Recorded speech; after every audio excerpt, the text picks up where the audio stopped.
Shalom saudara-saudara yang kasih Tuhan, selamat pagi. Kita bertemu dalam Salam Pagi di akhir pekan hari ini. Mari kita melanjutkan pembacaan firman Tuhan di kitab Hakim-Hakim pasal 10. Sesudah Abimelek, bangkitlah Tola bin Pua bin Dodo, seorang Isakar, untuk menyelamatkan orang Israel. Ia diam di Samir, di pegunungan Efraim, dan ia memerintah sebagai hakim atas orang Israel 23 tahun lamanya. Kemudian matilah ia, lalu dikuburkan di Samir. Sesudah dia bangkitlah Yair orang Gilead, yang memerintah sebagai hakim atas orang Israel 22 tahun lamanya. Ia mempunyai 30 anak laki-laki yang mengendarai 30 ekor keledai jantan, dan mereka mempunyai 30 kota yang sampai sekarang disebutkan orang Hawot Yair di tanah Gilead. Lalu matilah Yair dan dikuburkan di Kamon. Orang Israel itu melakukan pula apa yang jahat di mata Tuhan. Mereka beribadah kepada para Baal dan para Asyitoret, kepada para allah orang Aram, para allah orang Sidon, para allah orang Moab, para allah Bani Amon, dan para allah orang Filistin. Tetapi Tuhan ditinggalkan mereka, dan kepada Dia mereka tidak beribadah. Lalu bangkitlah murka Tuhan terhadap orang Israel, dan ia menyerahkan mereka ke dalam tangan orang Filistin dan Bani Amon. Dalam tahun itu juga orang Israel ditindas dan diinjak mereka. 18 tahun lamanya mereka memperlakukan demikian semua orang Israel yang di seberang sungai Yordan, di tanah orang Amori yang di Gilead. Dan Bani Amon pun menyeberangi sungai Yordan untuk berperang melawan suku Yehuda, suku Benyamin, dan keturunan Efraim, sehingga orang Israel sangat terdesak. Lalu berserulah orang Israel kepada Tuhan, katanya, "Kami telah berbuat dosa terhadap Engkau, sebab kami telah meninggalkan Allah kami lalu beribadah kepada para Baal." Tetapi firman Tuhan kepada orang Israel, "Bukankah aku yang telah menyelamatkan kamu dari tangan orang Mesir, orang Amori, Bani Amon, orang Filistin, orang Sidon, suku Amalek, dan suku Maon yang menindas kamu ketika kamu berseru kepadaku? Tetapi kamu telah meninggalkan aku dan beribadah kepada Allah lain. Sebab itu aku tidak akan menyelamatkan kamu lagi. Pergi sajalah berseru kepada para Allah yang telah kamu pilih itu. Biar merekalah yang menyelamatkan kamu pada waktu kamu terdesak." Kata orang Israel kepada Tuhan, "Kami telah berbuat dosa. Lakukanlah kepada kami segala yang baik di matamu. Hanya tolonglah kiranya kami sekarang ini." Dan mereka menjauhkan para allah asing dari tengah-tengah mereka, lalu mereka beribadah kepada Tuhan. Maka Tuhan tidak dapat lagi menahan hatinya melihat kesukaran mereka. Kemudian Bani Amon dikerahkan dan berkemah di Gilead, sedang orang Israel berkumpul dan berkemah di Mispa. Maka para pemimpin bangsa di Gilead berkata kepada yang lain, "Siapakah yang berani memulai peperangan melawan Bani Amon itu? Dialah yang harus menjadi kepala atas seluruh penduduk Gilead."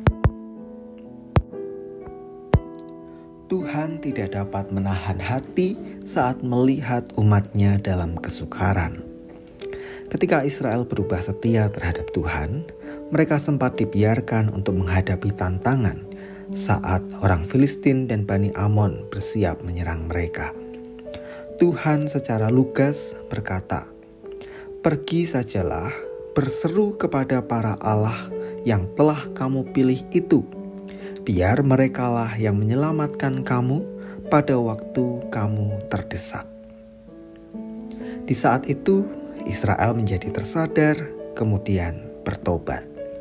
Mereka sadar bahwa mereka telah berdosa dengan cara menyembah Allah lain.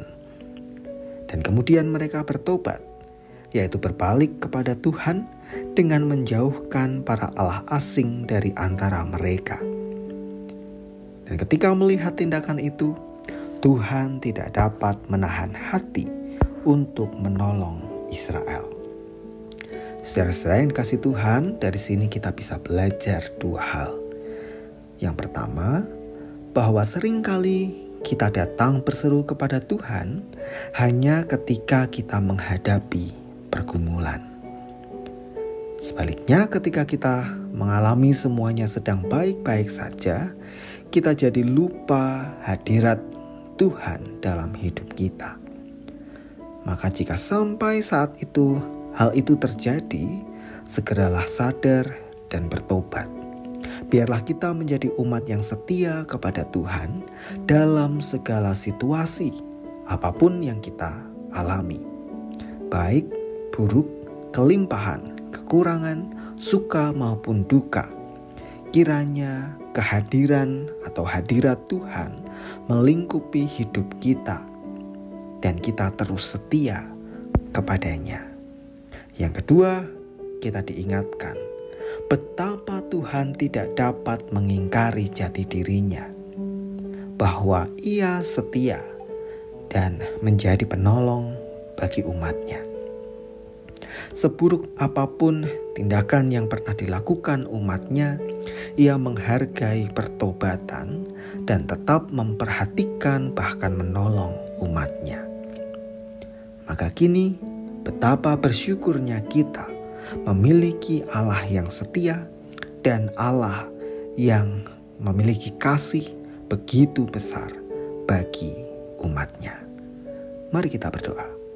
Bersyukur untuk firman-Mu ya Tuhan pada pagi hari ini yang mengingatkan kepada kami agar kami setia kepada Tuhan dalam segala situasi yang kami hadapi, dan kami diingatkan betapa Tuhan juga setia terhadap kami umat-Mu.